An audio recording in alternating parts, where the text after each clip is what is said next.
Hi friends, ఈ వీడియోలో మనం పచ్చిశనగపప్పు మెంతుకూరని ఎలా వండాలో చూసేద్దాం రండి.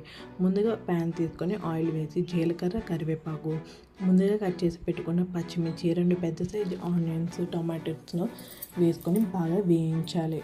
అవి బాగా వేగుతూ ఉన్నప్పుడే ఉప్పును కూడా వేసుకొని బాగా దగ్గరికి మగ్గనివ్వాలి. ముందుగా మనం ఒక బౌల్ పచ్చిశనగపప్పును తీసుకొని నానబెట్టుకొని వాటిని కుక్కర్లో వేసుకొని 2-3 విజిల్ వేసి ఉడికించుకొని పక్కన పెట్టుకోవాలి. ఆకుకూరను కూడా 2-3 సార్లు వాష్ చేసి చిన్న ముక్కలుగా కట్ చేసుకొని పక్కన పెట్టుకోవాలి. తర్వాత సాల్ట్ మరియు అల్లం వెల్లుల్లి పేస్ట్ వేసి బాగా వేగిన తర్వాత ఆకుకూరను కూడా వేసుకొని దగ్గరికి మగ్గించాలి.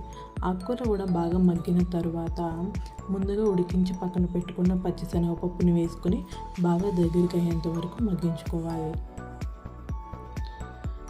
వాటర్ ఎక్సెస్ అయిన తర్వాత కారం, గరం మసాలా వేసుకొని బాగా కలుపుకోవాలి.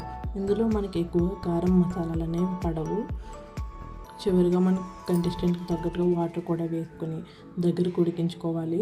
అంతే, ఎంతో ఈజీ అండ్ సింపుల్గా మనం తయారు చేసుకోవచ్చు ఈ కర్రీని. ఒకసారి ట్రై చేయండి. కర్రీ అయితే చాలా అంటే చాలా టేస్టీగా వచ్చింది. చివరిగా మనం కొత్తిమీర సర్వ్ చేసుకుంటే కర్రీ రెడీ.